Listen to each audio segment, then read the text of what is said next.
السلام علیکم ناظرین،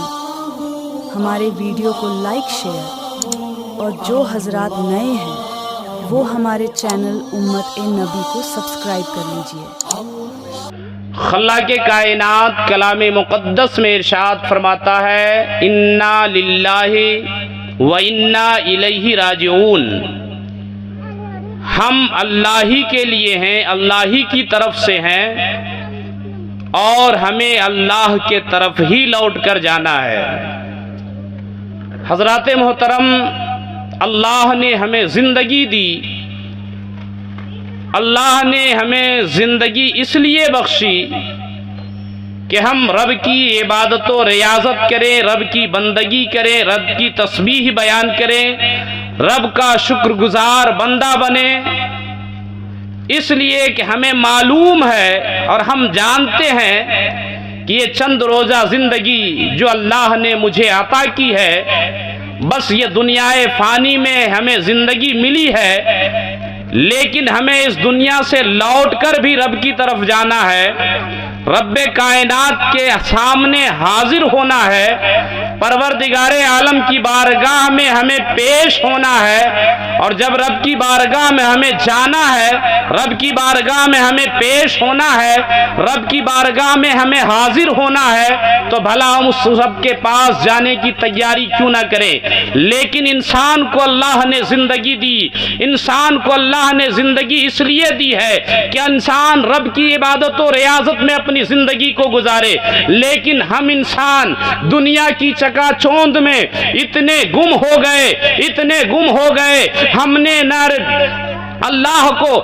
اللہ کو بھلا دیا، رب کائنات کو ہم بھول گئے، ہم رزق کی تلاش میں رازق ہی کو فراموش کر گئے، رزق دینے والے کو ہی ہم بھول گئے۔ میرے محترم بزرگوں اور دوستو، آج ہم دنیا کے لیے نہ جانے کتنی کوششیں کرتے ہیں، دنیا کمانے میں ہم نے اپنے سارے اوقات ضائع کر دیے، دنیا کو حاصل کرنے میں ہم نے ساری چیزوں کو ضائع کر دیا، دنیا کے حاصل کرنے کے لیے ہم نے اپنی زندگی کو بربادی کے دہانے تک پہنچا دیا۔ یاد رکھیے، یہ دنیا فانی دنیا ہے۔ اللہ تبارک و تعالی کلام مقدس میں ارشاد فرماتا ہے کل من علیہا فان ویبقى وجہ ربک ذو الجلال والاکرام، ساری کائنات فنا ہو جائے گی، ساری کائنات مٹ جائے گی، ساری کائنات ختم ہو جائے گی، باقی رہنے والی رب کی ذات ہے، باقی رہنے والے خالق کائنات کی ذات ہے، رب کائنات کی ذات باقی رہنے والی ہے۔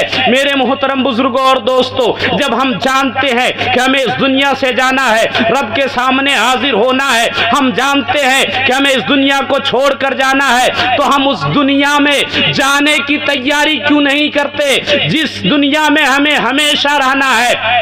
اللہ نے 18,000 مخلوقات کو پیدا فرمایا، 18,000 عالم کو پیدا فرمایا، جس میں سے ایک عالم یہ ہمیں عطا فرمایا، لیکن دوسرا عالم جو ہمیں جہاں رہنا ہے، جہاں ہمیں ٹھہرنا ہے، جہاں ہمیں پوری زندگی گزارنا ہے، وہ عالم برزخ ہے، قبر کی منزل ہے۔ میرے محترم بزرگوں اور دوستو، ہم جانتے ہیں کہ اس دنیا کو چھوڑ کر ہمیں جانا ہے۔ ایک انسان آج جب سفر پر جاتا ہے تو اپنے لیے توشہ اختیار کرتا ہے، اپنے لیے توشہ لے کر جاتا ہے، اپنے لیے سفر کے اخراجات کو لے کر جاتا ہے کہ سفر میں مجھے دقتوں کا سامنا نہ کرنا پڑے، سفر میں مجھے پریشانی کا سامنا نہ کرنا پڑے، سفر میں مجھے صعوبتوں کا سامنا نہ کرنا پڑے۔ لیکن انسان دنیاوی سفر میں جب جاتا ہے تو توشہ لے کر جاتا ہے، اخراجات لے کر جاتا ہے، تاکہ سفر کی صعوبتوں سے، سفر کی مشکلوں سے بچا رہے۔ لیکن انسان جانتا ہے کہ ہمیں اس دنیا کو چھوڑ کر لمبے سفر پر جانا ہے، ایسے مقام پر جانا ہے جہاں سے ہمیں واپس نہیں آنا ہے، ایسے مقام پر جانا ہے جہاں کتنے دن ہمیں گزارنا ہے ہمیں خود پتہ نہیں ہے۔ جب ہمیں سفر آخرت پر جانا ہے تو بھلا ہم آخرت کے سفر کی تیاری کیوں نہ کریں، ہم آخرت کے سفر کے لیے تیار کیوں نہ ہو جائیں۔ اور تیاری یہ نہیں ہے کہ ہم نے اکٹھا مال کر لیا، یہ ہمارے لیے تیاری ہے، ہم نے اولاد چھوڑ دیے، یہ ہمارے لیے تیاری ہے، ہم نے دکانیں سجا لی، یہ ہمارے لیے تیاری ہے، ہم نے بلڈنگیں سجا لی، یہ ہمارے لیے تیاری ہے۔